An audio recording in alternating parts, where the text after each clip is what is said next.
Huh? That's not the price we agreed on. What do you think you're playing at? Dear Miss Yehoda, if you manage to return the object of your next commission intact, then I assure you your reward will be paid in full.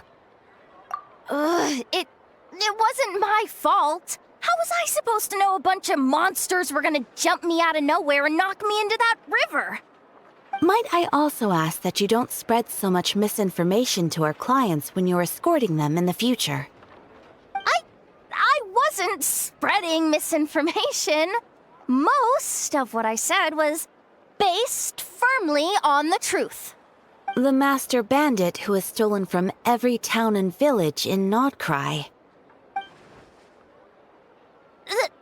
That was just me trying to sound cool. No one told me the client was from the Fontaine Guards. She wouldn't stop questioning me the whole way. That woman takes herself too seriously. No sense of humor at all. I can't believe she asked the guild to revoke my membership. The fixer who protects all of Nasha Town. I was talking about Boss Neff. I was telling the client about her. Regardless, Miss Yehoda, if you wish to take on any more commissions in the future, it would be best. I know. Be careful what you do and say. Boss Neff's always yammering on at me. But my mouth gets all itchy when I don't use it too long. Perhaps you could take a few pointers from our experienced adventurer here. The Traveler? I guess he's not the worst person to learn from. But you're gonna need to wait for me to take this reward back to Boss Neff first. She ain't gonna be happy that it's not the full amount. I feel a lecture coming.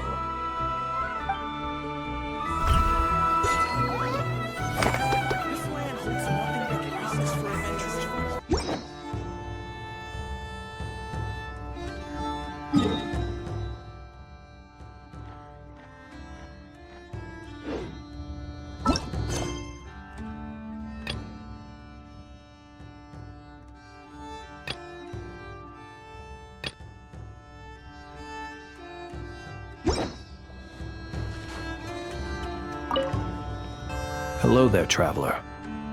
Fancy running into you here. I was just out patrolling the area, cleaning up a spot of wild hunt unpleasantness. And now here you are. This is quite a ways from town, and the area's teeming with monsters and the wild hunt. If you need me to escort you back, I'd be more than happy to oblige. Ah, I see. In that case, I'd better not distract you. Well said. And I have witnessed your skills already. But it would be rude not to make the offer, having found you alone in the wilderness. Anyway, I'd best be going. If you do find yourself in need of help, you know where to find me. I'll always be ready to answer when you come knocking on my door.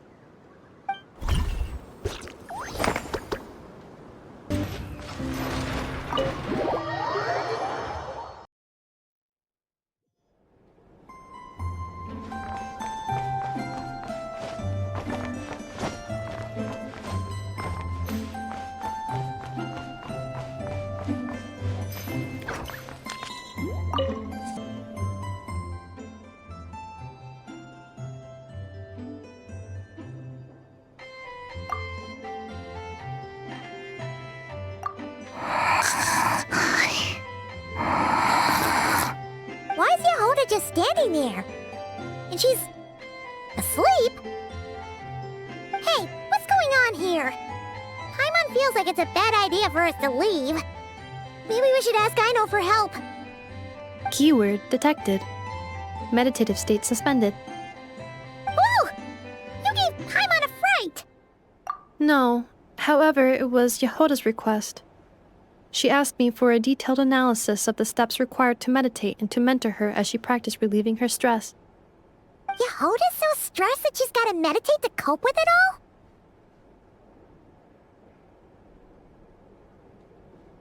I do not know. However, Yehoda said she has been suffering from insomnia for a while and was willing to try any solution she could. First, I let her stand in my kitchen, close her eyes, and focus on the fragrance of crumb cakes. By stimulating her olfactory module, I believed there would be a decrease in activity in her cognitive module. It successfully stimulated her appetite. She consumed the finished crumb cakes with incredible efficiency. Unfortunately, she consumed too many and proved unable to sleep that night. That's normal. We're not robots like you, after all. The more we smell food, the more we want to eat it. That is indeed true. Afterwards, I try to have her perform intense mental or physical exercises before bed. For example, cutting lumber, jogging, doing push-ups, boxing, and so on. Her body should have been able to enter sleep mode more easily following such sizable expenditures of energy. It did not. She finished half her exercises, realized she had an unfinished commission, and so rushed off to complete it. After she returned, she crouched down in a corner, hugging her knees and said, I was so tired from all that training. My legs gave out while guiding my clients through the ruins. I basically crawled the whole way. If Boss Neff finds out, I'm dead meat. Following this, she was once more unable to sleep. In the end, we decided to give meditation another try. Boss Neff. No, wasn't me. Didn't steal your tea. Huh. Seems like the meditation was pretty effective. Yehoda's fast asleep. I do not think Yehoda's sleep is related to her meditation. First of all, the meditation steps I analyzed are not suitable for her. The goal of meditation is to enter a deep state of tranquility, which can be used to enhance self-awareness. For an ordinary person, this deep state is close to dozing. For me, this would be closer to a low-power standby mode, where one cuts power to certain components. That said, were we to shut down some of Yehoda's components, I believe it would pose a threat to her personal safety. So, meditation wasn't supposed to work, but Yehoda fell asleep anyway? Could she have been so tired that she just passed out? In truth, I do not understand either. All I can do is tell you what happened before. When Yehoda lay down and tried to fall asleep through meditation, she suddenly said to me, "Don't run off too far, or I might get ambushed in my sleep. And then I'd be dead meat." I answered her, "Very well, I will remain here by your side." After that, like I do with Aino every night, I held Yehoda's hand as she slept. After a while, she did, indeed, fall asleep. Tell me, robot, this is something I did myself. Yes. And if either of you need help sleeping, please consult me at any time. However, do note that I can only hold 2 hands at once. Oh, by the way, I have leftover crumb kaki bolts from the batch I made earlier. I gave one to Yehoda. You can have the other. Goodbye. I hope you have sweet dreams tonight.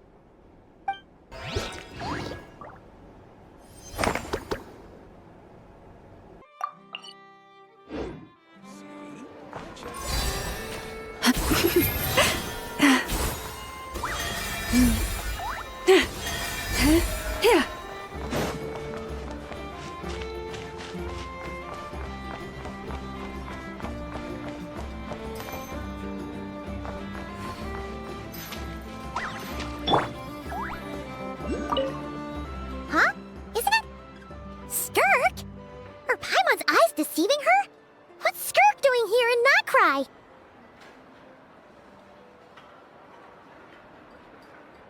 Exactly. And Dory's here too. We should go over and say hi. Well, my.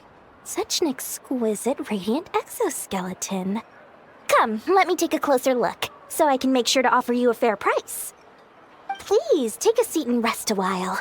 If you have anything you'd like to eat or drink, I'd be more than happy to... Let's not waste time. Just tell me how much you're offering. Of course, of course. Just a moment. Remarkable. Not so much as a scratch. Even the very best bounty hunters would struggle to retrieve a radiant exoskeleton of such quality. Skirk! Dory! What are you two doing here? I came to look around Nodcry, and thought I'd take the opportunity to make a little Mora. What's this? My most valued customer is already acquainted with my most valued customer? Is Paimon hearing things? Or did you just say most valued customer twice? Naturally, my most valued customers are equally valued, so you both receive my most effusive enthusiasm. Please, rest here a moment while I work the price out. You've gotten stronger. It seems you haven't neglected your training since we last met. I see. Nodcry is home to many worthy opponents. Should you overcome this trial, your strength will increase further still. So, how have you been, Skirk? When we last saw you, you said fate would decide how we'd meet again. Well, Paimon didn't think it would decide so quickly. Was it quick? It's felt like a very long time to me. My life will experience little change until a true turning point arrives. But as for you, you are at a pivotal point in your journey. Have care. Victory and defeat are seldom long-lived. Excuse me, dear customer. After careful consideration, I'm prepared to offer you 6 million Mora for these radiant exoskeletons. I assure you that this is the fairest possible price. While you might be able to sell a single item for 700,000 or so, when it comes to buying in bulk. I'll take half of that in cash. I won't be staying long, so there's no point carrying around more money than I need. As for the other half, give it to these two in the form of food or supplies. You should have plenty of both in your stores. Of course. I can see my most valued customers enjoy a very close relationship. Here's your Mora. Please, do stop by again. I'll be going then. Until next time. Huh? Won't you stay for a chat? Oh, she's gone again. That's Skirk. That's just how she is, sweeping in and out like a sudden gust of wind. I'm used to it by now. Hey, that reminds Paimon. You haven't forgotten her somehow? Even though you've done lots of business together before? What's the deal with that? Huh? What do you mean? The all-knowing Lord Sangama Bay keeps every customer near and dear to her heart. Fine, if you must know, she's not really my customer, but rather a guest of Miss Alice, my supplier. Miss Alice introduced her to me, and now she drops by from time to time to do business. She's the perfect customer. She always brings quality goods and doesn't care too much about the price. Whoa, that's one suspicious-looking grin. You're not ripping her off, are you? Ridiculous! A strong, mysterious customer like that who brings me valuable items? I practically worship the ground she walks on. Dory's Divine Bazaar is a fair and reputable business. Now, I promised I'd supply you with food, so it's about time I start hunting for ingredients. 3 million Mora. What can I find that's worth 3 million Mora? It looks like I'm going to have to dig out something very special indeed.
The people of the academia may be clever, but those clever people simply can't stop themselves from doing stupid things.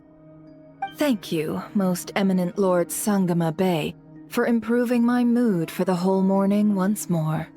Ah, and this bottle of wine from Sumeru. Its exquisite flavor is well worth the price. As long as you like it. Next month, I'll be sure to have my subordinates deliver more. Please don't like it, please don't like it! This bottle is so wallet-smashingly expensive. I wouldn't have bought it if I didn't absolutely have to pave the way for our future collaborations. 1 jug of wine's enough for today. Just put this round on my tab and we'll settle it at the end of the month. Oh, and don't include Yehoda's secret snack order. She's footing that bill herself. I know Dory spent a lot of money trying to get a deal from me. I shan't say no to free drinks, but perhaps it'd be best to leave her some room to wiggle. No problem. I'll send the bill over in a few days. Am I going crazy? Why is Never being so straightforward this time? Don't dwell on it, Dory. Just focus on getting the deal first. Why so hasty? Please, after all the trust I've placed in you, surely it's unbecoming to fleece a fellow countrywoman over a simple drink? Dory, oh Dory, the deal is yours, but the money? Oh, we're going to split it. Oh, come now. Even sisters need to settle accounts clearly. Let's put the mora on the table first, so we don't run into trouble down the line. I don't like that look she's giving me. She wants a cut of the deal, doesn't she? That's going to be a pain. How much should I let her have? Just some hometown gossip. You're welcome to join us if you'd like. However, nothing we've discussed prior has been particularly interesting. Mostly more of the same. But really, I must know, Miss Dory, why did you want to get involved in that fiasco at the academia? It's a simple feat to lift a sleeping serpent from its nest, but what happens when it wakes up? Had you no fear of getting bitten? She just won't stop. Why is she bringing this up again? I already answered this question. Wait, now that the Traveler's here, could she be using this information to exchange for some favors down the line? Oh, well, the Traveler's the one listening in. Oh, what harm could that do? May as well help our personal relationship along, even if it costs me a secret or two. Why, business, of course. Sometimes you just need to learn how to wrangle snakes. That fiasco gave me one of the biggest orders of my entire career.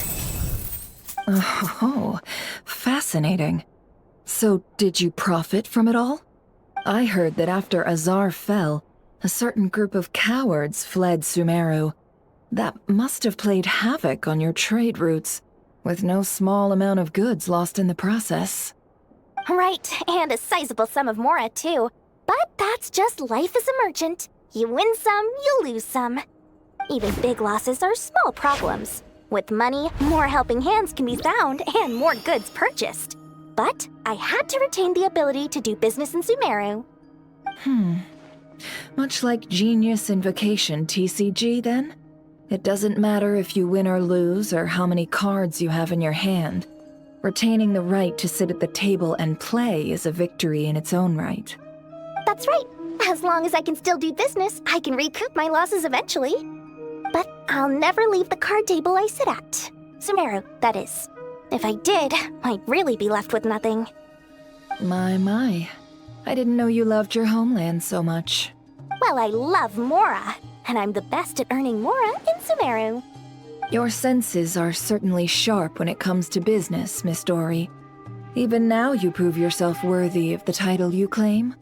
And those cowards who fled will never be able to play at your table ever again.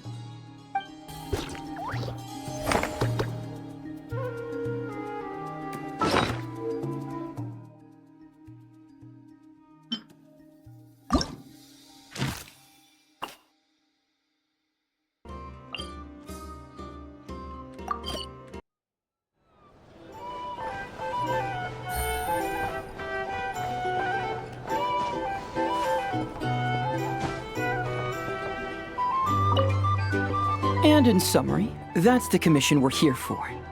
How's that sound to you, Yehoda? All the same to me. You should ask yourself one question, though. You want to catch someone and not cry? How many lives are you prepared to lose for it? Well, I once read a story. It told me that if I find a deer with divinity, I could use its antlers to take my place for one death. And what do you know? Deer happens to be one of the Inazuman characters in my name, and I've got my own life to spare. That makes 2. Oh, Traveler, what a coincidence. What are you doing in Nodcry? Another stop on your journey, perhaps? Sharp. I'm here in pursuit of a fugitive who fled Inazuma. He's racked up a real rap sheet, and he's always trying to flee further and further abroad. A few months ago, we received intel that he was hiding out in Nodcry and had joined a band of bandits. He soon returned to his usual MO, that is to say, robbing homes and raiding caravans. I think they called themselves the Seahook Gang or something. Word is they're quite a big deal in Nodcry, and have taken in a fair share of exiled criminals from across Tevat. After that, I knocked on the doors of the Curatorium of Secrets, Mora in hand, and asked the boss to get me someone who could point me in the direction of this Seahook Gang. That's right. Judging by your expression, I'm guessing you're acquainted. I can tell. My intuition tells me that if Yehoda became a thief, even I'd never be able to catch her. You can cut the chatter. Boss Neff gave me the job, so it's only natural I'd be good at it. But the Seahook Gang you're looking for isn't the original Seahook crew. The original gang's long since disbanded. The people calling themselves that now are just riding on the name and scamming folks left and right. Yeah, I guess I do, huh? Interesting. This is news to me.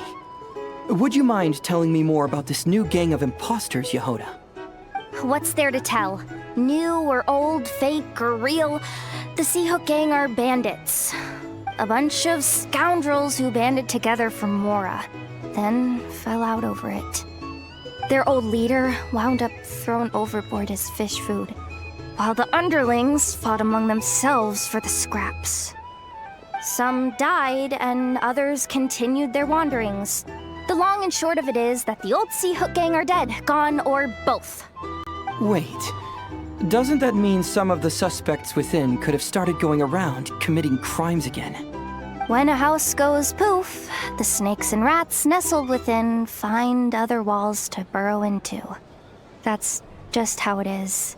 Nobody wants to die out in the wilderness. But for all the vermin out there, it's also the perfect time to find a good place to settle down, and maybe get a good roommate along the way. If I were a rat, escaping the snake would mean freedom from being hunted down and eaten. When you think about it, that's a good thing. In any case, you've been most helpful, Yehoda. Thank you for the intel. It seems the Mora spent on your services was well worth it. It's honestly a real load-off to know that these people are just imposters using the Seahook Gang's name. I'd have had to admit I was in over my head flying solo against the real gang, with its international cohort of goons and all. Well, wait. You think you can take them on as they are now, all by yourself? Yeah, more or less. After all, I'm only looking for our Inazuman fugitive. I'm not here to bring the whole gang to justice. That's a bold statement, but whatever. I'll help you track the imposters down. What happens after? That's got nothing to do with me. Your kindness is appreciated, but this time I'd rather this be a solo outing. Now, I suppose that's that. I'll leave locating them to you, Yehoda. As for me, I'll get to thinking of how I can haul this scoundrel back to Inazuma and have him confess his crimes. Something that'd get even the toughest gangster to spill his secrets most eagerly. Okay. You're weirding me out.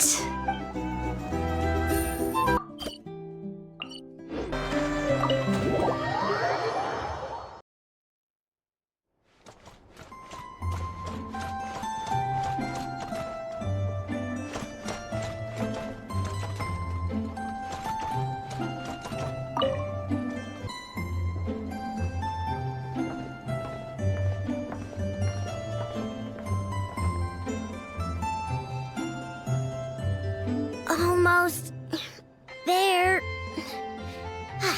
That should do it. Once Anefa wakes up, I'm treating myself to 3 whole slices of cake. Oh, hey! Are you here to play? Sorry, but I'm busy right now. Just give me a bit. I'll be done soon. Anefa's fine, by the way. Just undergoing some routine maintenance. But a few days ago, Yehoda called her an unfunny, dum-dum, metal-faced lunkhead. Right before starting her maintenance, she asked me if I could upgrade her sense of humor. Yeah, glad we're on the same page. Anefa's the best. Okay, I'm going to activate her. Anefa, wake up. Time to get out of bed. Good morning, Aino. Good morning, Traveler. Aino, have you managed to upgrade my sense of humor? Duh. Such a trivial task is nothing to a genius like me. Now, time to do some testing to see if the upgrades resulted in any hiccups. Anefa, can you add more sugar to my crumb cakes? Please respond to me in a way that is humorous. I cannot. The more sugar I put into a crumb cake, the less sugar the crumb cake will have. What? The more sugar I put into a crumb cake, the more prone Aino will be to toothaches. The more toothaches she has, the less sugar she can consume. The less sugar she can consume, the less sugar I can add to the crumb cakes. Therefore, the more sugar I put into a crumb cake, the less sugar the crumb cake will have. Okay, that's not supposed to happen. Help me with another test, will ya? If it stays bad for a while, the traveler will crack a smile. What? You are not laughing, so I suspect I was not understood. Actually, the first joke I told used a deliberately flawed chain of logic. After confusing the relative relationships between crumb cakes, sugar, Aino, and Aino's dental health, I drew a ridiculous conclusion. That the more sugar I put into a crumb cake, the less sugar the crumb cake will have. For the second joke, I used a rhyme scheme between the similar sounding phrases, bad for a while and crack a smile, to express humor. Okay, well, the jokes are funny, but the punchlines don't work if they aren't explained. Yes. However, according to my database queries, such statements are considered humorous due to their chaotic structure and lack of direct causal relationships. Such chaotic sentences serve as a form of guidepost, while the humor lies in the explanation that follows. Oh! Huh. Interesting. Anefa, write some of these chaotic jokes down. We'll get Yehoda to be our guinea pig. Traveler, why are you covering your face? You got a toothache? Have you gone on a sugar binge too? Huh? What's wrong? Don't tell me you're getting sick or something. Anefa, go make him something warm. Understood. Maybe he ate too many hara fruit, a type of plant from Sumeru. Huh? What do those have to do with any of this? Because eating them can make you feel horrifyingly cold.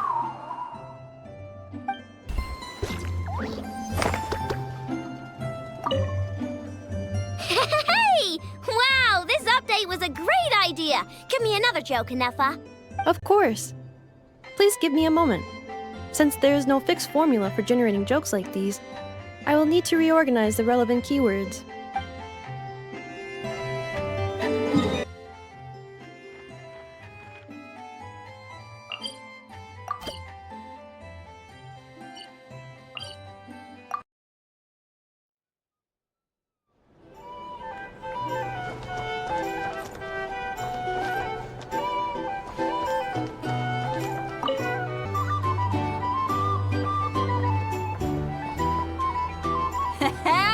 If it isn't the Traveler! Didn't expect to see you here! This surprise meeting is pretty sick. I should spin it into a tune right here! I sure am. Having a ball, to be honest. Fun is where the inspiration lies. Most of my songs might be about rebellion and breaking down prejudices and all that. But that doesn't mean I have to beat a serious rhythm all the time. Too much of a downer really ruins the feel of a song. You gotta keep it bright sometimes, you know? You gotta relax and recharge. That way, you'll be ready to kill it when it's time to perform. I guess I'm hoping for some sort of unexpected breakthrough? I've been so focused on writing new material, but everything I come up with feels old and stale. I need something new. So I decided to take a holiday to try escaping this prison I've built for myself. My last stop was Fontaine, where I saw a magazine with some photos of Nodcry. It got my creative juices flowing, and I was itching to find out more. Well, after looking into it, it turns out the whole atmosphere and way of thinking out here are like nothing I've encountered before. There's some group called the Frost Moon Scions who lean into some pretty far-out instrumentation. So I was thinking, maybe I could take some inspiration from the local folk scene and incorporate it into my own music. Sure, I want to try adding a few flutes and keys, plus some of the more out-there melodic phrasing. Obviously, I can't just flip genres completely. Still gotta keep the core lyrical and musical themes intact. Anyway, when I got to Nasha Town, I bumped my guitar case on some corrugated iron, and it made this really funky sound. I got this sudden flash of inspiration. I shouldn't just be looking for new instruments to improve my music. I should be trying to enhance my guitar's timbre too.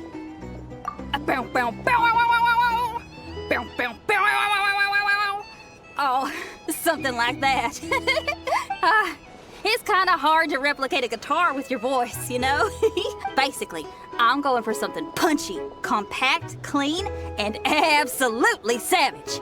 If I could modify my guitar's acoustics, ramp up the compression, and add a second sound hole to boost the lower end frequencies, oh, I think I can get a sharper, more metallic sound.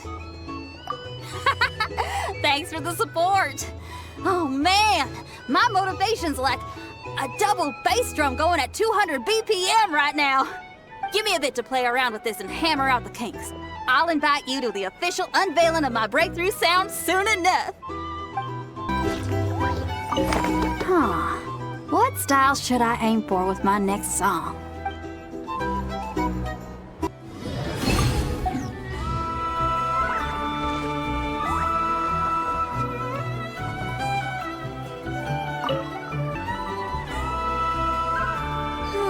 Am I using this wrong?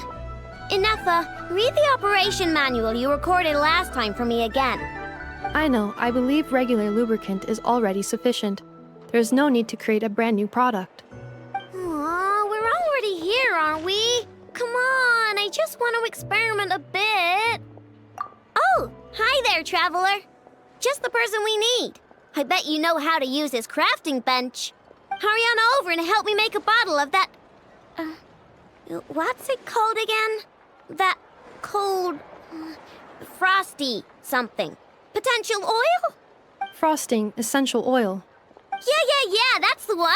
The cold stuff. I want to mix it with lubricant to create something special for Ineffa's joints.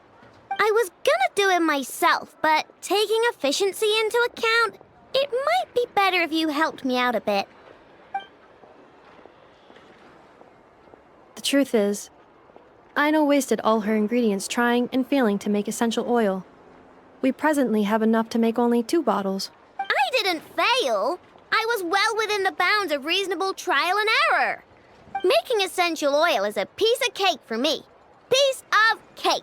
But since you're the professional, it makes more sense to let you do it now that you're here. Please?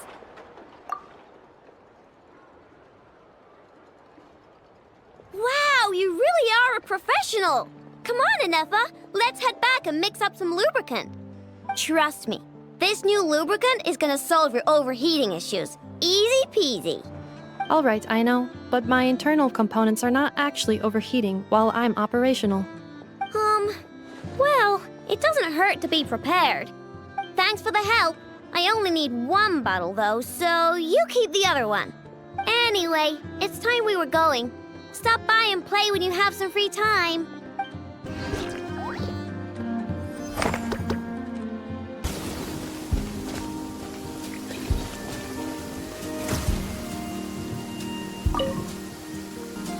Repairs complete. It was just an old circuit, nothing serious. Such remarkable efficiency, Miss Inefa. If it weren't for you, this streetlight would have had me stumped. If it had proven beyond fixing, I may have had to take my own lantern and hang it in its place. Aino previously proposed a solution. She said she could train the Ratniki so they'd have the basic knowledge to perform simple tasks, like repairing circuits. That way, you wouldn't need to inform Aino every time a streetlight goes out and then wait in the dark until I arrive to repair it. Yes and no. Strictly speaking, maintaining the brightness of the lights has been their traditional role. Before the use of kuvaki became widespread, the streetlights were powered by regular oil. Back then, people were needed to light and extinguish the flames.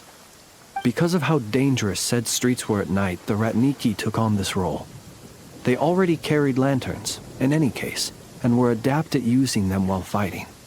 But as I'm sure you've already noticed, the current streetlights are powered by kuvaki, and it's not so easy to light or extinguish them using traditional means.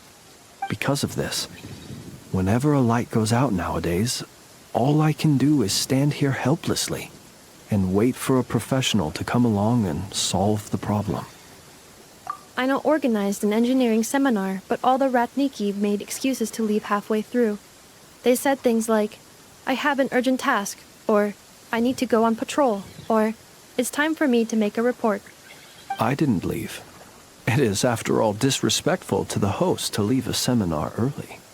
True, but the biscuits you brought were too much of a distraction for Aino. She stopped teaching completely. And then I was so busy trying to stop her from eating that I could not take over the seminar. So please, the next time you attend a class of any kind, don't bring anything sweet that might attract Aino's attention. And don't bring any toys either. I promise I won't. Please say it in full. The last time you promised not to bring anything sweet, you brought a toy, and Aino was completely unable to continue. I promise I won't bring anything sweet, any toys, or anything else that might unduly divert Miss Aino's attention. That's better. I'll notify you when she next holds an engineering class. For now, I have to pick some laka berries for her. Goodbye. Traveler, do you know of anything else besides sweet treats, toys, and small fluffy animals that might keep Miss Aino quiet for a while? Half an hour shall suffice. A companion? Oh, that is inspired. Perhaps I should ask Miss Nefer if she can send Miss Yehoda to accompany me. Naturally. The only reason I wish to ask Miss Yehoda to attend is that if I am to swim in the great ocean of knowledge, I'd very much like someone else to enjoy Miss Aino's educational ablutions. Considering the strength of Miss Yehoda's relationship with the two of you, I believe she would be the perfect candidate to go with me.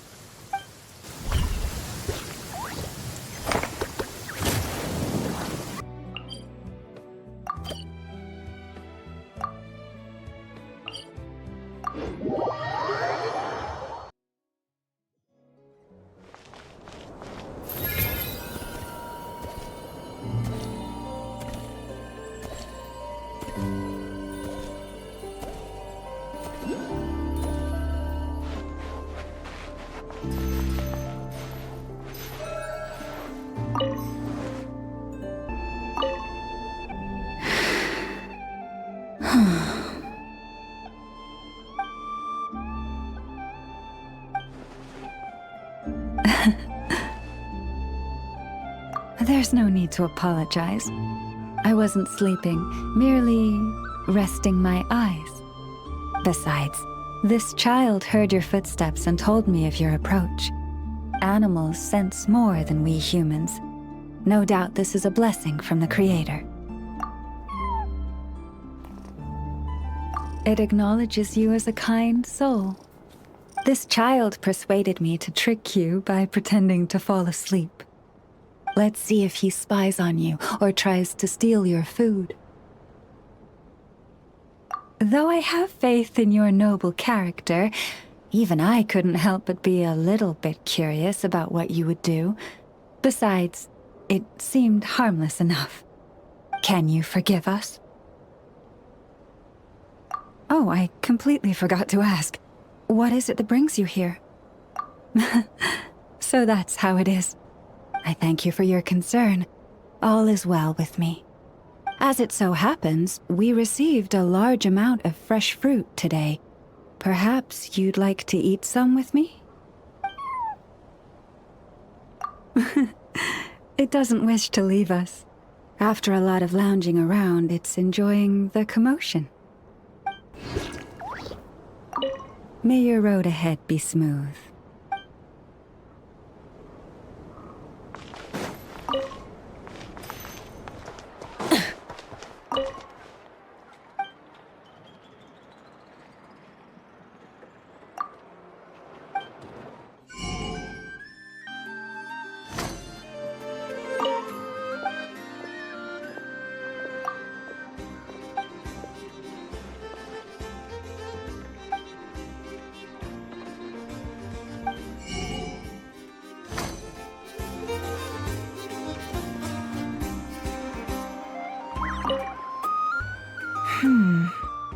This book looks good. I'll take it. Wrap it up with the 2 from before. As you wish, Miss Nefer, though. And do forgive my forthrightness. The author of those other 2 books really shouldn't be relied on.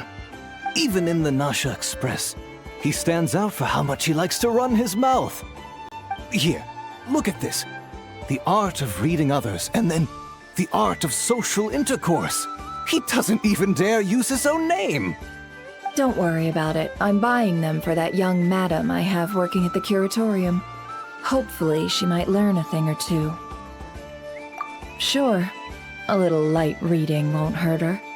She's so brash and reckless. Why, I can barely send her off on any critical work without feeling ill at ease. Yes, and wouldn't it be interesting to see who's more unreliable? This author or Yehoda? If it turns out to be the latter, well, that would be quite the headache. I'll probably need to encourage her using some other incentive.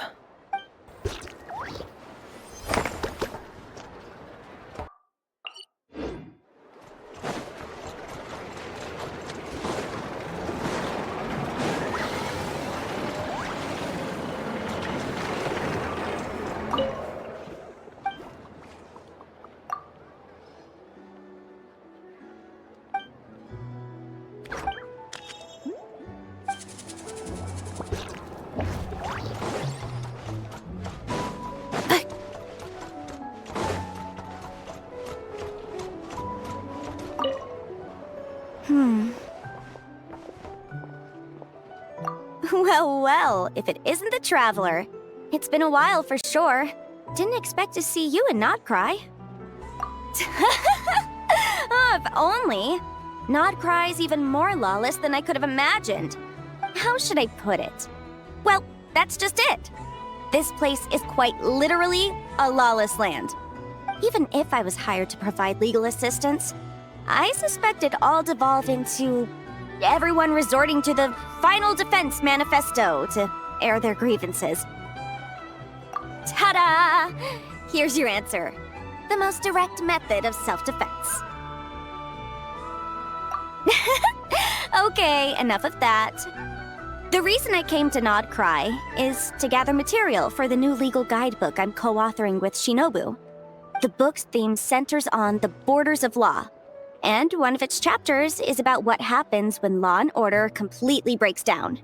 There's no way I'd be able to get an accurate picture of that back in Liyue. So here I am, this infamous land of lawlessness. As soon as I stepped into Nod Cry, I knew I was in the right place. It's not like the law here has broken down. It's more like it never existed at all. And, unsurprisingly, I haven't run into a single person in my line of work. Being a legal consultant here is probably an easy way to starve. Hey, don't worry. I've got Adeptus blood, remember? Ordinary bandits can't even scratch me. In fact, I'm kind of waiting for someone to come and accost me. Then I can drag them aside and interview them on how they survive in such a hostile place. Ah! Yeah, you have no idea. I spent so long convincing her to let me leave. I'm sure my horns grew out a little. Why, yes, we talked it through. I definitely did. Yes? Yeah. Granny just loves me to bits, you know, and we spoke for ages. Anyway, I'd love to stay and chat, but I've got an appointment with, the Curatorium of Secrets, that's it. So, without further ado, I'll be getting a move on. See you! Bye!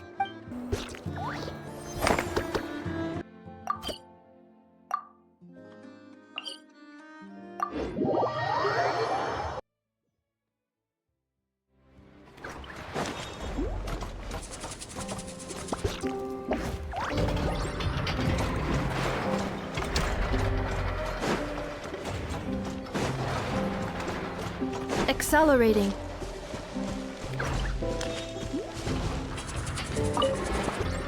How's the little deer, Ineffa? Its wounds are beginning to heal. Condition? Stable. So, that dog's medicine worked after all. Is it still in pain? Pain is unavoidable. However, it will surely recover soon. Okay, Ineffa. Next up, make us some cakes. Oh, and crumcakes too. I bet it's gonna be starving when it wakes up. You are speaking on your behalf, I know, not the deer's. But rest assured, I have a recipe for animal food, which I will prepare shortly. You cannot consume food meant for animals, I know. Hey, I wasn't thinking about stealing a sick deer's lunch, okay? We are. We encountered this deer under a cliff. It appeared to have fallen to the bottom of the cliff and it was badly injured. Therefore, we brought it to a town to visit a doctor. We also acquired medicine for it. Our current plan is to care for the deer until its wounds heal. Afterwards, we will bring it to a nearby forest before returning it to its herd.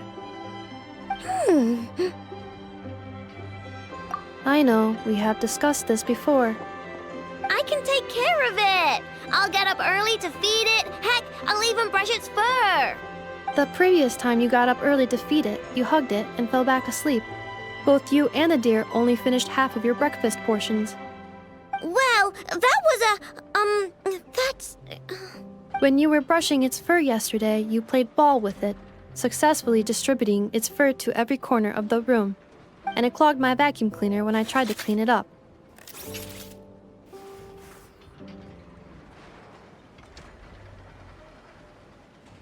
I just couldn't help playing with it. Fine. I'm sorry, I guess. But even if you say all that, No, I want to keep it as a pet. I'm already used to waking up early, giving it water, brushing its fur, then playing with it. If it suddenly leaves, I'll have trouble adjusting. The deer will too.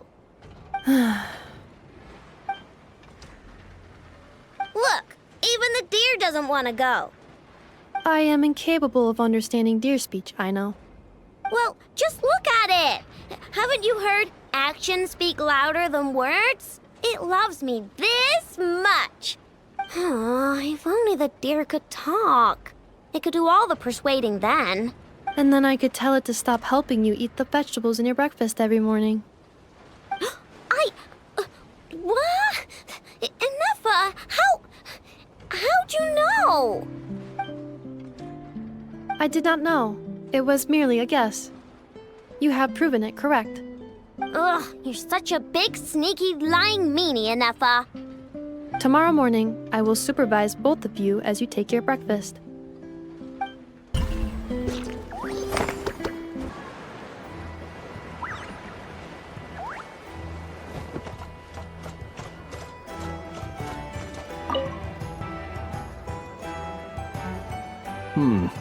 Is no one here? Well, hello. This is certainly a most joyful encounter. Seeing you lifts my spirits after a somewhat disheartening trip. I wouldn't say anything's the matter, merely that I am dealing with some unexpected circumstances. I recently learned of a collector in Nasha Town who, due to financial concerns, has been obliged to offer a pair of ancient coins for sale. I'm told she's a little eccentric and doesn't reply to letters, so I came out here myself to see if I could arrange a deal. I needed to come to town anyway to pick up some supplies, so I thought I'd pay her a visit on the way. Unfortunately, she doesn't appear to be home. It's just a little hobby of mine. Everyone has something that tickles their fancy, am I right?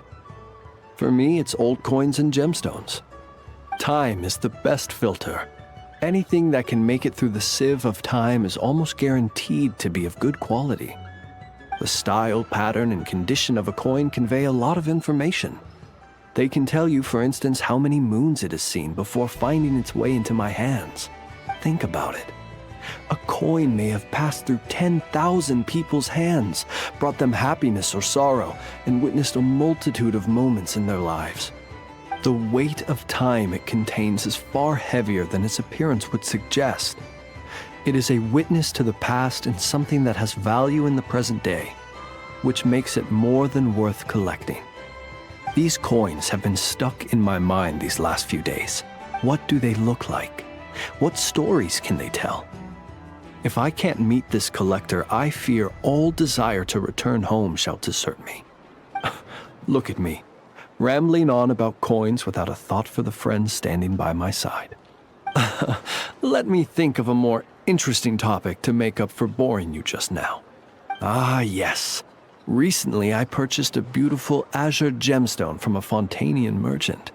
It had long slumbered at the bottom of the ocean until being recovered just some days ago. I was told it was once embedded in the sword of a champion duelist at the court of Fontaine, while another story claims it was a pirate crew's prized treasure. That's exactly what I thought. Whenever a merchant starts waxing lyrical and weaving tales, it's usually a sign that they don't have faith in their wares. Fortunately, I'm very good at appraising a gemstone's true worth, even if its owner hasn't the faintest idea what they're holding.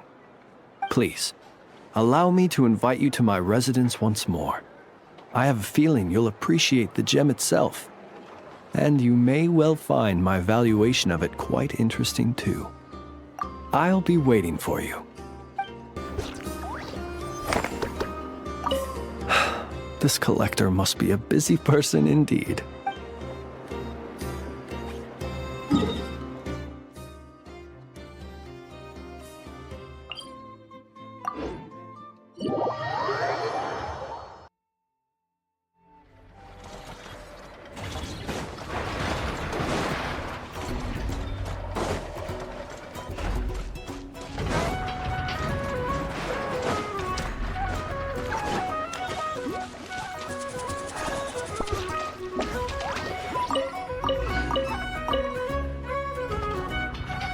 Three more to go. Familiar presence detected nearby. Hello, traveler. Yes. Aino enjoys eating crumb kakes made with fresher specimens. The ones at the marketplace today fell below her standards, and that is why I am presently here, carrying out orders to procure them. Thank you for your concern. A few days ago, Aino adjusted my humor module, returning it to its original output. Because my efficiency in generating jokes decreased significantly after my first few responses. It was taxing to generate more afterward, and any forced results lacked humor. According to Aino, it is because the creative logic of these jokes is overly chaotic and my logic module cannot comprehend their creative principles. Therefore, I cannot produce content of substance. In order not to affect the logic module's operation, Aino decided to return the humor module's parameters back to normal levels. But if you enjoyed my sense of humor from before, traveler, I can notify Aino. Do you not like these types of jokes? Is that so? He must be someone of great skill. To think that he can generate consistently humorous jokes from such bizarre and chaotic creative principles. Of course, if you wish to ask me about adding more sugar to krumkakes, my answer is this. Krumkake recipes include specific quantities of sugar to be added. Adding too much or too little will affect the taste of the finished product. Of course, I am scanning the area to determine if it is suitable for a cooking demonstration. The results are not favorable. Backup plan activated. I will also write down the recipe and give it to you. You're welcome.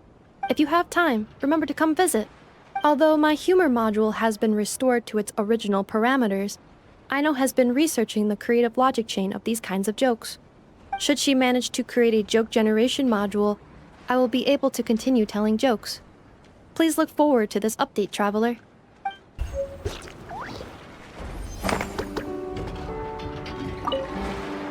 According to my list, I need to gather 3 more laka berries.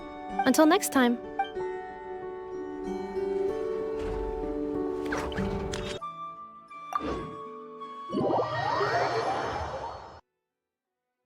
Even when the sky is hidden from view, still the moon...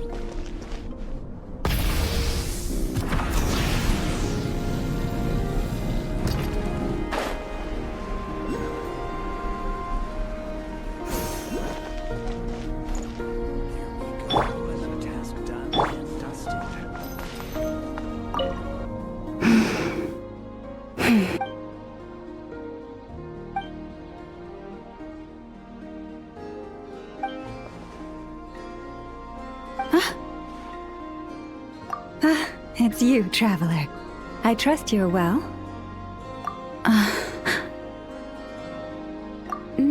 No, that's not it at all. It's just, my antlers are quite heavy. I almost toppled over. It gave me quite a shock. Indeed it does. As you've seen, my antlers are bigger than everyone else's. It can get quite exhausting whenever I have to walk long distances. Which is why I try to find the time to come here and rest whenever I can. I fear I must have nodded off this time, however. I'm afraid nothing much helps beyond finding somewhere to sit down every now and then and taking a rest. Miss Aino once offered to produce a mechanical device that would help support my neck and antlers. While I was grateful, it didn't seem to be entirely...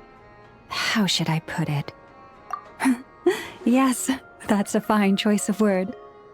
Someone in my role needs to maintain a certain image. As Moon Chanter of the Frost Moon Scions, it would be unseemly to appear in public with a machine around my neck. Indeed.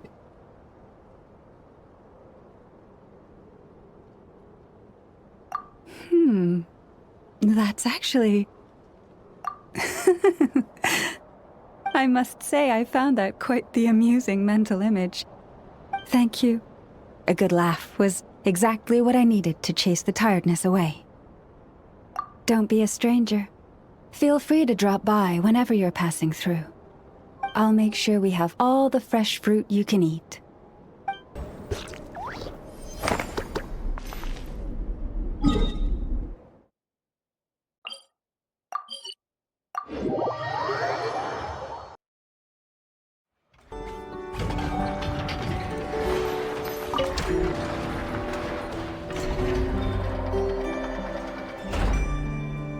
Ineffa, Yes? do you like kittens? Based on previous established patterns when you asked me. Do you like snacks, Ineffa? It was actually because you wanted them. Do you want a kitten, Aino? Don't you think Ashrio's a total cutie patootie? I know, we have discussed this before. Our house is not suitable for pets. I know that. I don't want a cat or anything. I promised you, didn't I? But say, Ineffa, don't you think cats are cute? I think cats are very cute. However, it would be even cuter if you could make me a vacuum cleaner that does not get clogged by cat fur. I'll make that for you later. But before that, let me ask you a question. Ineffa, do you want to transform into a cat? I know, I do not understand. What? Ineffa's gonna become a cat? Traveler? Paimon? Are you here to play? Gotta say, your timing is perfect. Do you like snacks? I got snacks. You can have some. Oh, Paimon loves snacks, but maybe she shouldn't. What? Hey! When did you get a snack intake calculation module installed? Oh, good thing Paimon ate before coming here. Otherwise, she wouldn't be able to say no. That's because I heard some stinky brats gossiping and saying stuff like, "Ooh, Ineffa's always wearing the same thing, it's so boring." They're the boring ones. Ineffa looks awesome, and she's super interesting. But I, gave it more thought, and when I was making Ineffa, I never asked her if she wanted to look like this. So, you want to give Ineffa a new look? Well, it's nice to change her clothes once in a while, right? But I'll only give Ineffa what she wants. I'm a super open-minded parent after all.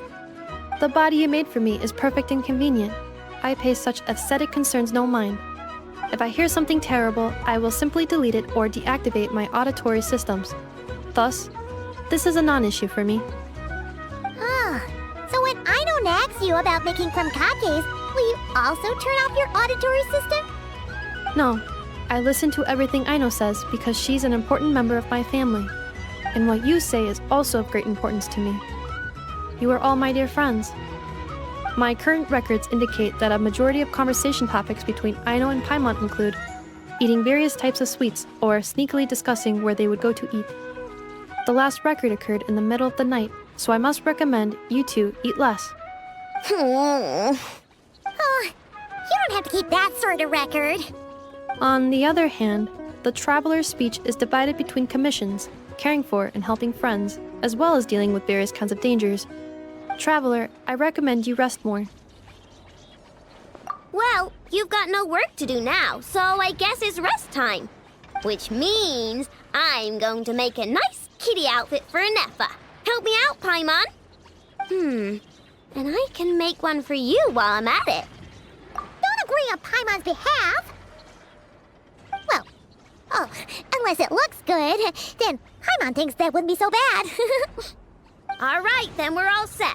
Ineffa, make us some krumkakes. Once you're done, we'll have your outfit ready.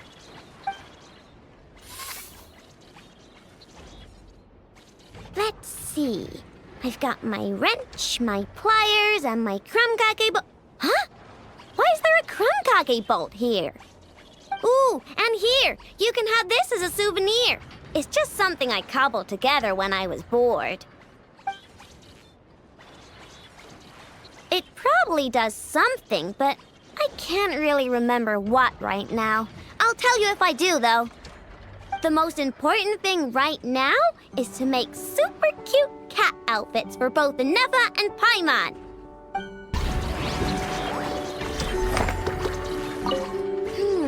What color should I... Never mind. I'll just lock the overall design in first. Do not worry. Aino is an excellent craftswoman. I'm sure whatever she makes will look great.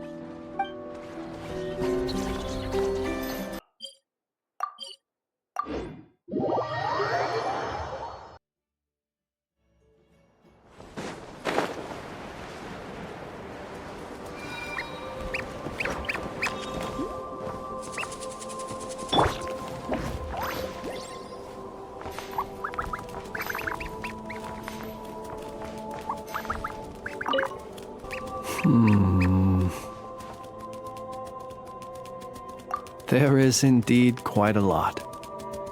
After accounting for daily necessities and emergency supplies, there's still enough to set aside in case of sudden visits from my colleagues. After all, My personal requirements are modest. It would be a waste not to save the excess and use it to help others in need. Lamp oil, candles, leather, paper, and pens. Oh, and a few bottles of strong liquor, and some emergency food, of course. Judging by your expression, I can tell you're wondering. What emergency food did you buy? Exactly. These supplies need to stand the test of time, so all of this food has undergone special processing. I assure you, unless you're on the brink of starvation, you don't want to try it. The cured meat, for example, is as tough as tree bark, and the biscuits taste like tossed-out newspaper. Even if you soak them in milk or vegetable soup, the best you could hope for is soggy newspaper. Well, there are times when one has no other choice. I've tried to extract nutrients from this food before. Well, eat might not be the best word to use. I have a somewhat more efficient method. Here, I'll show you.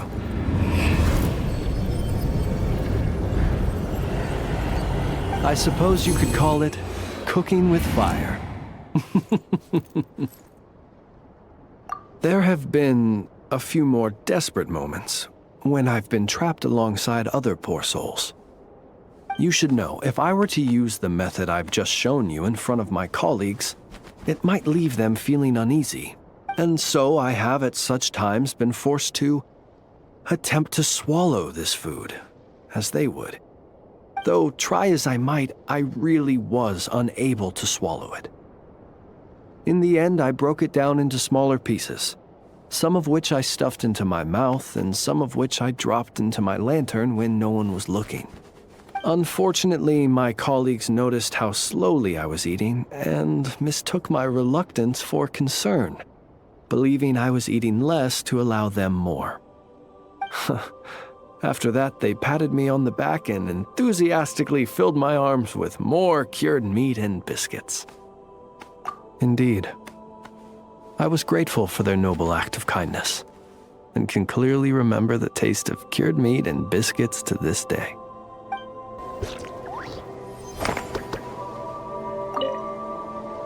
Gemstones reflect the light differently in different environments. A gem by candlelight flickers like flame, while a jewel beneath the moon seems like a tear-filled eye. There are 1,000 forms to beauty, and gems are cut 1,000 ways. Such is the complexity of things both elegant and timeless. I'm in the habit of collecting these old gemstones.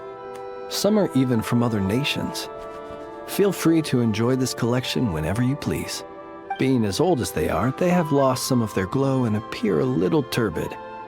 They cannot compare with the brilliant luster of a newly cut stone. Do be careful when touching them, so as to not damage them. I've left most of them in their original casing.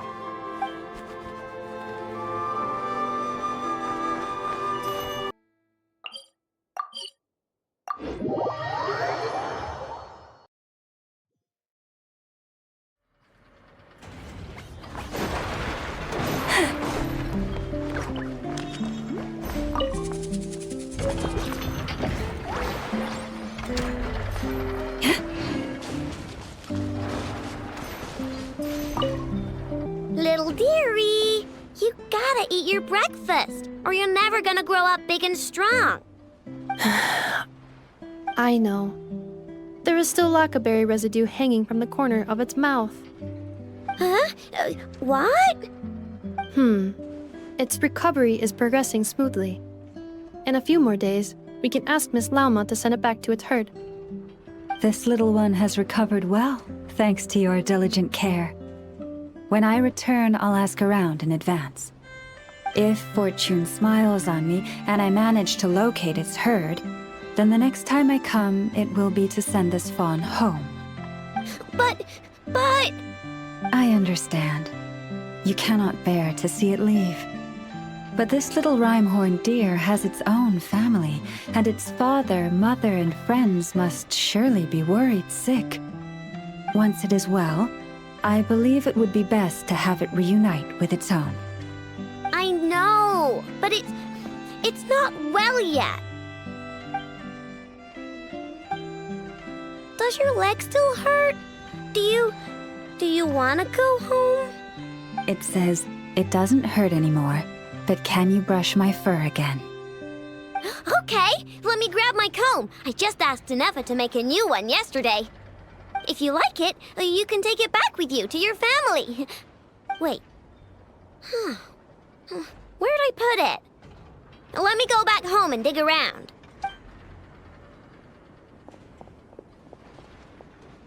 Then I shall take my leave. Once again, I thank you for taking such good care of the little one. I came in a rush today, so next time I shall prepare some gifts. Do not force yourself to go out of your way for gifts, Miss Lauma. Aino loves the deer, and I do too. It is only natural for us to care for it. Besides, Aino and I are happy to have the chance to talk to it. Is that so?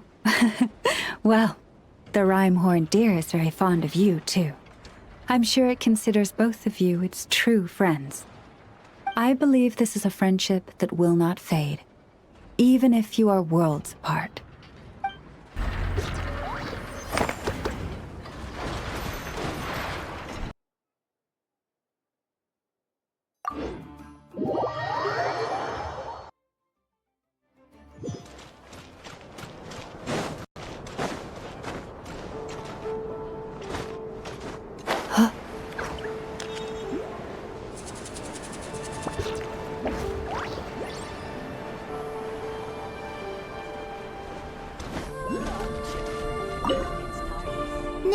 Miss, are those antlers on your head? Wow, they look just like deer antlers. I bet they are. Just like us Frostmoon Scions. Yeah, Our Lady Moonchanter, Miss Lauma, also has a pair of really pretty antlers. I don't fully understand what's going on, but I'm quite sure my horns and hers aren't the same thing. I know! Miss Lauma's horns go up and yours go down. Wow! Are you also a Moonchanter, Miss? Moonchanter? Well, I don't think I am. Moonchanter? That's a foreign term to me. I think Granny once mentioned an Adeptus who is related to the moon, but I don't think they were a Moonchanter, were they? Oh, no, wait! Granny told me not to tell outsiders about Adepti. So, what should I say to these kids? But your horns are just as pretty as hers. Miss, can you talk to animals like Miss Lauma can? Oh, hey, my savior's here. Hey, traveler, over here. Let's skip that first. I need you to save me right now. If these kids keep asking me questions, I won't be able to hide my identity as an Adeptus for much longer. Ina, Kari, it's good to be welcoming to our guests, but if you ask too many questions, you may come off as impolite. Miss Lauma! Yeah, you're right. Sorry, Longhorn Miss. We asked too many questions. Sorry. It's just that we've never seen someone from outside the Scions with horns, so... All right. Come, Ina, Kari. You two should go home. I saw your parents on the way here. They must be worried sick searching for you. They're searching? Oh no! It's way past dinner time! We're dead meat. Daddy's going to scold me. Bye-bye, Miss Lauma. And bye-bye, Longhorned Miss. Oh, thanks for your help, Lauma. I don't know how I would have wriggled out of this otherwise. Oh, I should have stayed in the library to search for information like you advised. Didn't think I'd be ambushed the instant I stepped outside. No need to blame yourself, Yenfei. The children are merely curious beyond their years, and unaccustomed to seeing outsiders with horns. I apologize on their behalf for the discourtesy. It's fortunate that the Finches came to tell me you were surrounded by Ina and Kari. It seems my arrival proved timely. It's all right. I should have known better. That we are. Yenfei came to visit us Frostmoon's scions 2 days ago, saying that she wished to gather some reading materials. Since she came to study, I invited her to stay. Lauma's been a big help. I've gleaned lots of valuable information from the Scion's library. Maybe even stuff that'll give Shinobu a surprise. You're too kind, Yanfei. You were merely browsing our archives and writing down some of our customs. Although, I do not understand these borders of law you mentioned. As long as your time here has proven fruitful, then all is well. The borders of law are essentially... On second thought, it's not the sort of thing where a short explanation will suffice. Once the book's done, we'll just send you a few copies. It should be clear once you read it. It's a universal law book that should be concise, engaging, informative, and easy to understand. We'll cover legal concepts, as well as the regulations present in many nations. Is that so? Well, then I look forward to reading your work, Yanfei. I believe the children will be interested too. I promise it'll be interesting. I guess I should head back to the library and continue my transcribing for now. See you both around. I hope our Adeptus finds what she's looking for. She told me everything on her first visit. I must admit, seeing an Adeptus with horns fills me with a sense of familiarity. I listened to her many stories of Liyue's Adepti, and in exchange I granted her access to our library. In that, she has thus far proved most rule-abiding. A praiseworthy virtue, I must say. Is that so? Well, that's wonderful. She did mention a certain white horse Adeptus while telling me of Liyue's legends. If memory serves, our books do chronicle a divine envoy who once dwelled on the moon. Now, do not concern yourself overly with a mere flight of fancy on my part. But now that we have broached the subject, far apart though Liyue and Nodcry might be, both have always bathed in the moonlight. I pray that the people of Liyue may also be blessed by the moon, and lead lives of peace and prosperity.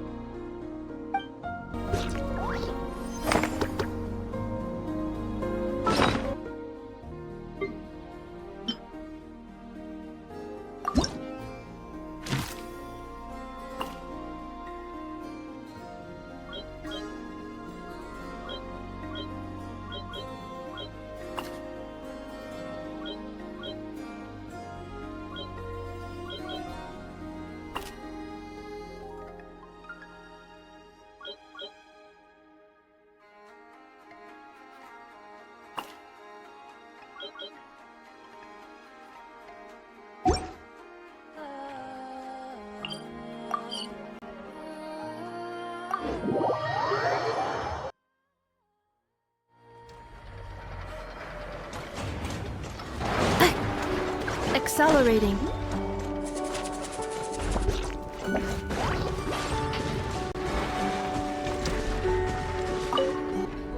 Hello, Miss Lauma. Hi! Hello, you two. Please allow me to inspect the little rhyme-horned deer once more.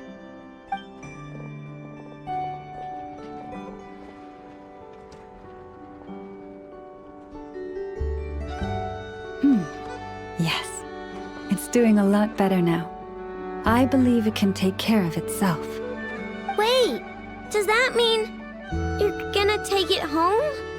Right now? I mean, its leg just got better. I made a perfect protective brace for it, which I haven't gotten the deer to try on yet, but Once we get that installed, it'll be able to jump higher than any others in its herd.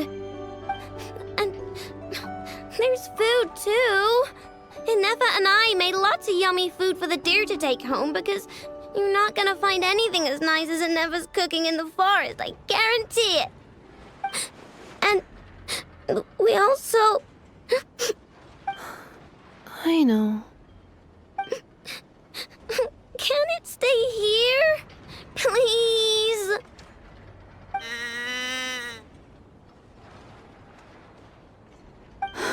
Of course. I'll let them know. It says, "Thank you so much, Aino and Inefa." Huh? Please don't be sad, or I'll cry too. Actually, I'm almost about to cry. But deer eyes get uncomfortable when we do. Then, could you maybe not leave? I'll make you some super comfortable bedding and get you all the food you could ever want. And I will take responsibility. It's asking you to go over and brush its fur.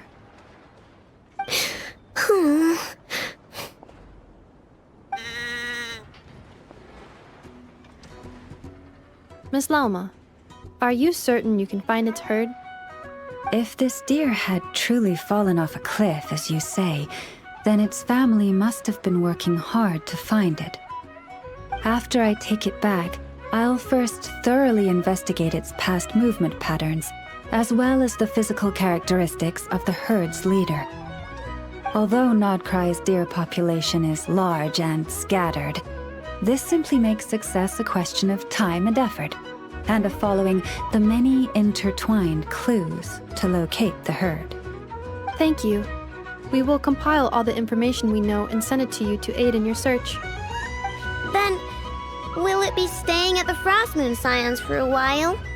Can I visit? Of course. The doors of the Frost Moon Scions are forever open to you. But it's still going to go home someday. I know how deer are. They don't stay in one spot for long, which means pretty soon I won't be able to find it again. Yes, it is best for the children of the wild to return to the wild.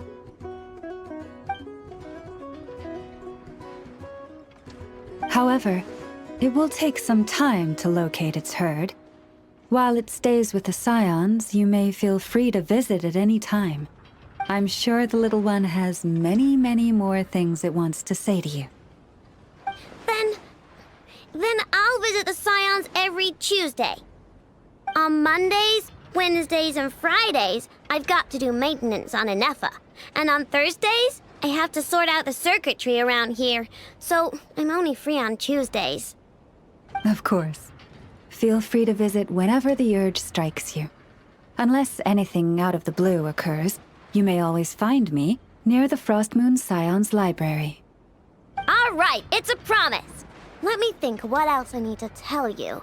Ah, right. I better write down everything you said. Oh, but there's so much I want to say and so little time. I believe there will be enough time to say your farewells.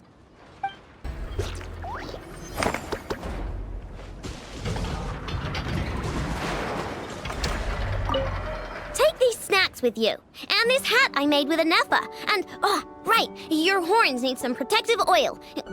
Give me a minute. The protective oil is with me, I know. Let me assist. It says I'm so lucky to be friends with you.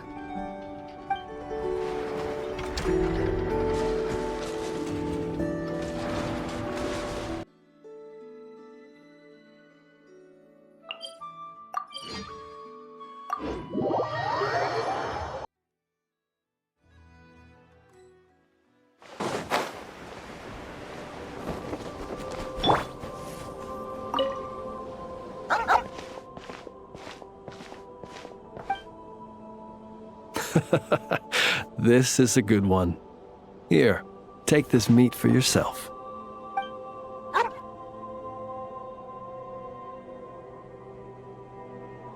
Mine? Not at all. It belongs to itself. It sometimes brings me old bones to help with my puzzles, that's all. I should be clear. While I don't know what bones these are, I can say for certain they don't belong to any humans who slumber here or elsewhere. Bones are another thing that tickles my fancy. Sometimes when I see one that's a bit unusual, I'll pick it up and add it to my collection.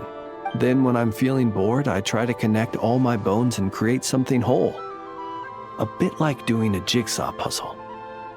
You could call it a form of artistic expression. Even though each piece of this bone puzzle picture is unrelated to the next, and indeed they cannot possibly be related, just pondering how best to put them together and create something beautiful is an extremely relaxing process. Then, one day, an uninvited guest intruded on the room where I kept my bone puzzle picture. It was none other than the dog you saw just now. It did. By the time I entered the room, the little intruder had completely dismantled my picture. The second it turned and saw me, it bolted away between my legs. Luckily, all was not lost, as I'd already taken a photo of it. And more than that, now that my old puzzle was dismantled, I was free to construct an even bigger puzzle with my growing collection of bones. Which is how I consoled myself at the time. After all, the damage had been done, so why not look on the bright side? The next day, as I was just about to begin piecing my puzzle together, my four-legged guest returned, and this time it brought a mouthful of bones. I couldn't understand what it was saying, but its intent became clear when it laid its animal bones at my feet and then placed them one by one into my puzzle. After that, it simply sat down and looked at me. After I gave it some cured meat, it got up and left. Ever since then, it's dropped by from time to time to give me bones in exchange for food.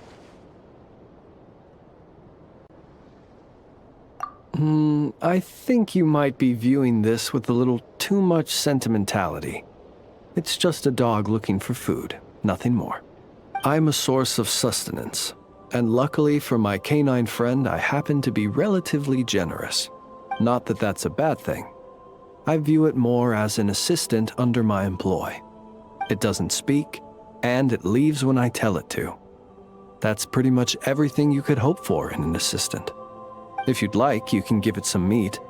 Sometimes it sits and waits by your side, which I think probably means it's still hungry. Perhaps it might be a little more friendly with someone such as yourself.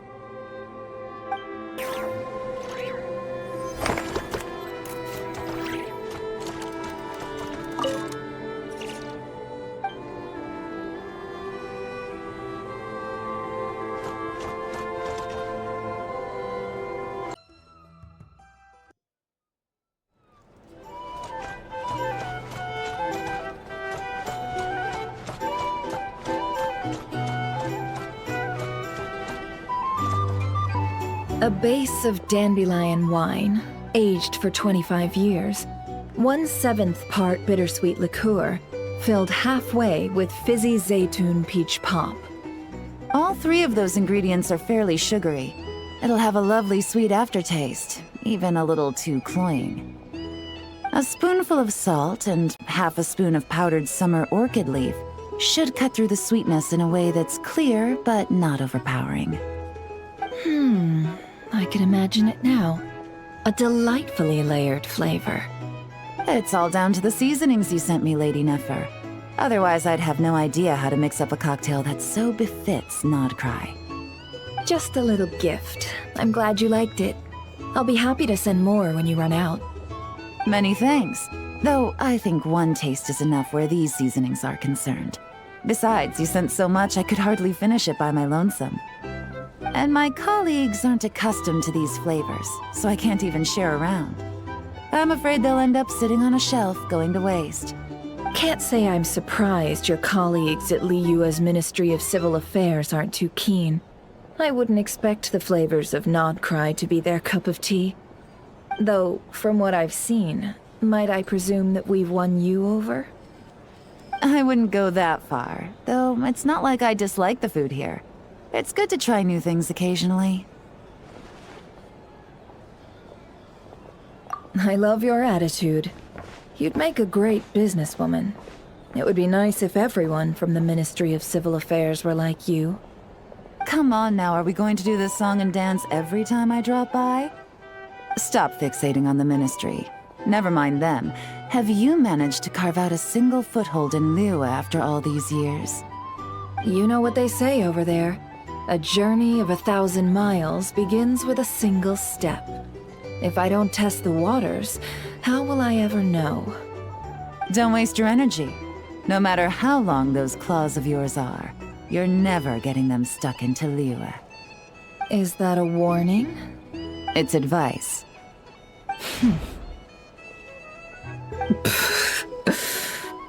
Long claws, you say?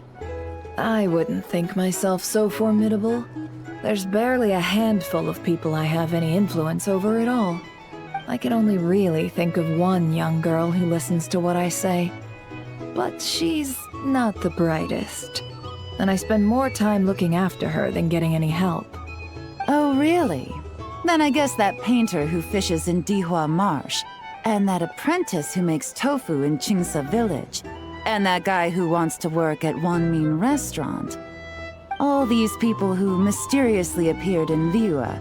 I guess you have no idea who they are? Many people pass through Liyue Harbor every day. Far too many to count. How could I possibly know every last one of these enigmatic nobodies? Though I must say, your memory is quite impressive. Your colleagues must sleep easily, knowing they have you to lean on. Why, thank you. Though with you around, nothing is ever easy. I can only say that there's never a boring day. Is that so? Surely your workload has lightened now that you're far from the Ministry? If you've got time for another drink, I'd be more than happy to mix you one. Here's to a relaxing day for us both.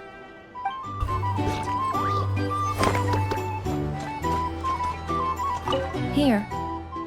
Taking a moment to unwind every now and then does wonders for the mind. I'm in full agreement. Though some strings must remain drawn tight, Lady Nefer. Just in case.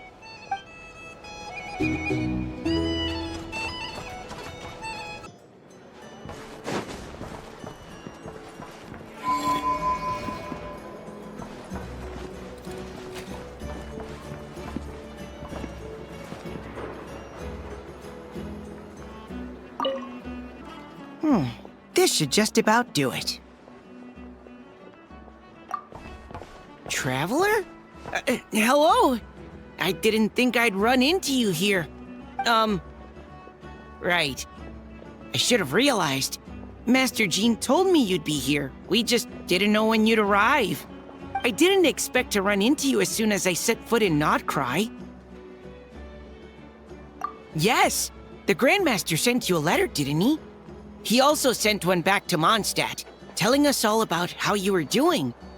Of course, all the knights back home are still figuring out how to support you.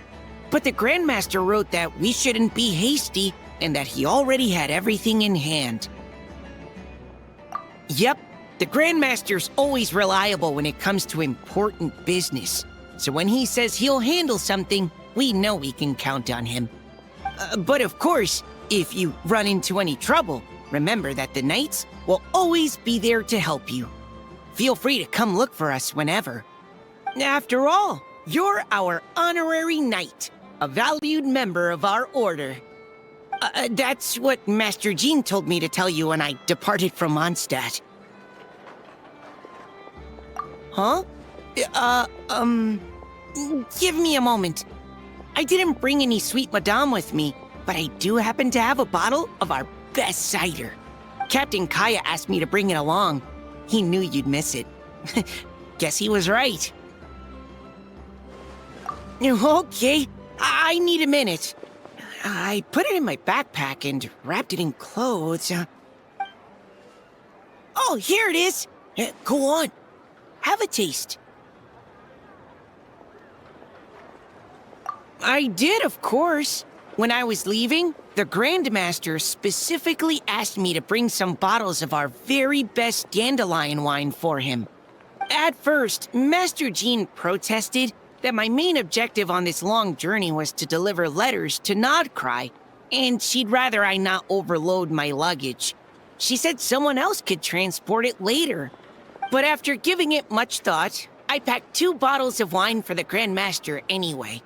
Otherwise, he'd be talking my ear off about how wonderful dandelion wine is while waiting for it to get delivered. Oh, right. If you crave fresh sweet madams and steak, do come back and visit the Knights of Favonius' headquarters when you're free.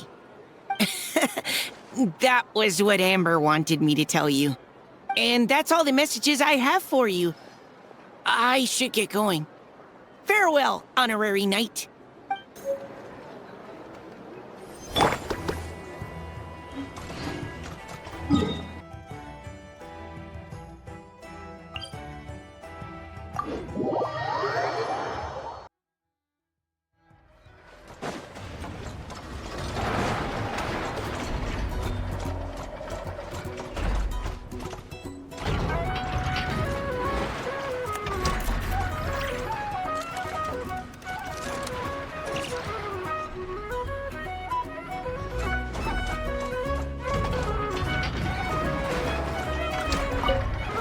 I was just passing through.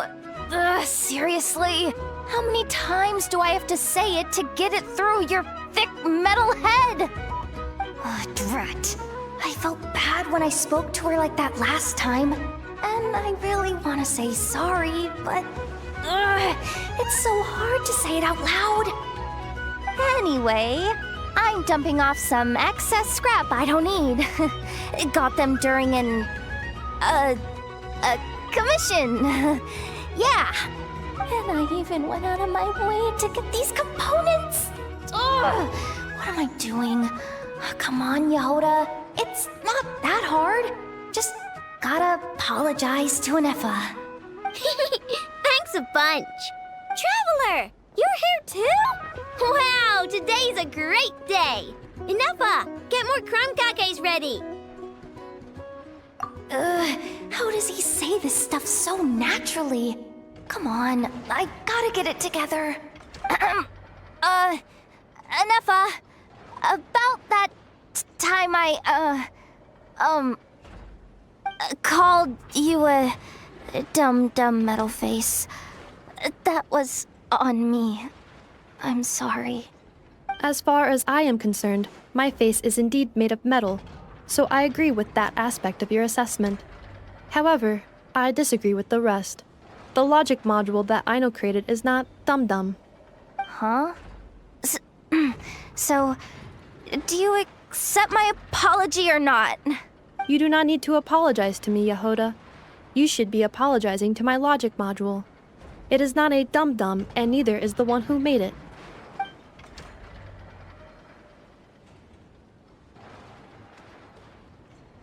Only because she asked me to.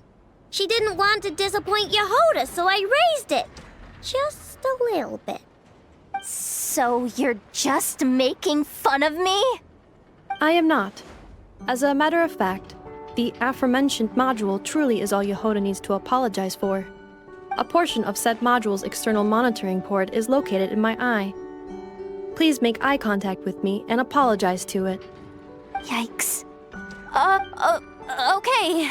I'll just spit it out. I'm sorry. Logic module that I know made for Anefa. Very well. My logic module and I forgive you, Yehoda. Have this Lockaberry Crumb-Cake as your reward. It's freshly made. I know, Traveler. You two are welcome to have some as well. Finally. I finally managed to say it. Even though it turned out a little weird, that took more out of me than exploring a whole ruin. I know. Still, is it just me, or is she a bit chattier than usual today? Funny? Is she supposed to be funny? Wait, why are you bringing this up? And Anefa, don't don't take the krumkakes away. I haven't eaten mine. No. After all, you now need to apologize for something else. Huh? I know. Please adjust my humor level back to its default value. Yehoda, please take a seat. Don't point that vacuum cleaner at me! I know! What the heck's going on? You will not leave until you are amused by my humor.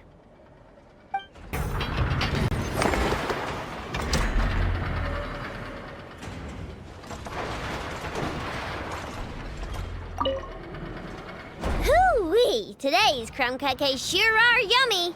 Nefa's gotten a lot better at cooking, hasn't she?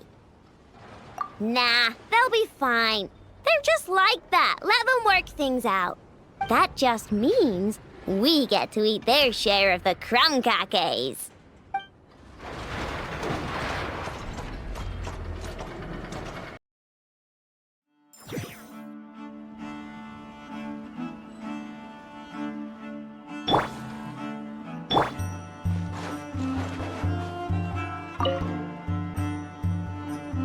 Did it really go this way? I don't see it anywhere. Ugh, I'm so tired, I can barely take another step. But if I don't find it, Boss Neff's gonna be real miffed. Ugh, stupid cat! Don't sneak up on me like that! Good thing you're here, though. I don't suppose you've seen a black and white striped cat around here?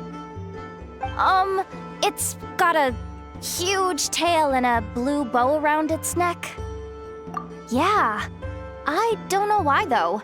Boss Neff suddenly got it in her head to send me out here on this gig. Said I needed to pay close attention to my surroundings. I told her if she wanted to find a cat, she could just put up a commission at the guild. They're always running around helping people find stuff. But she insisted I go looking myself. I've been wandering around here all day without spotting so much as a strand of fur. If I go back empty-handed, Boss Neff's probably gonna scold me. Ugh, what am I doing yammering away? I need to get back to searching for that blasted cat. Hey, Furball! Where are you?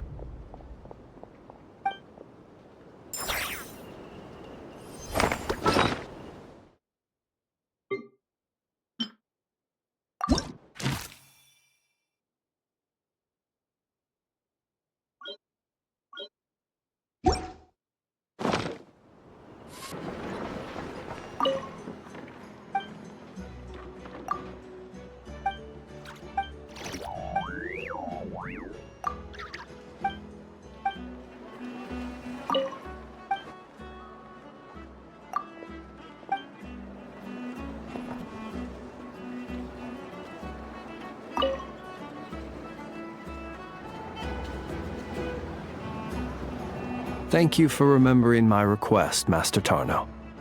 I will be sure to treasure this pocket watch. There's no need to stand on ceremony, Mr. Flynns. If I may be so bold, I'd say this watch is fortunate to have ended up in the hands of someone as discerning as yourself. Even if that someone turned up to collect it half a month late because he needed more time to get the money, I do hope it won't miss the finer life and flee back to your shop in the middle of the night. Such a wonderful sense of humor. Even if it wished to escape, I doubt it would get far with a ratnik such as yourself on its tail. Here, I've already wrapped it. It's yours. My thanks again, dear Master Tarno. Perhaps we can have a drink in the flagship when you're next free. It would be my pleasure, Mr. Flynns. You could say so. This pocket watch cost me half a month's salary. I suppose that means no more fine liquor for me for the next 2 weeks. In that case, I should paraphrase Master Tarno just now and say, my pleasure, Mr. Traveler. I look forward to your invitation.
I know?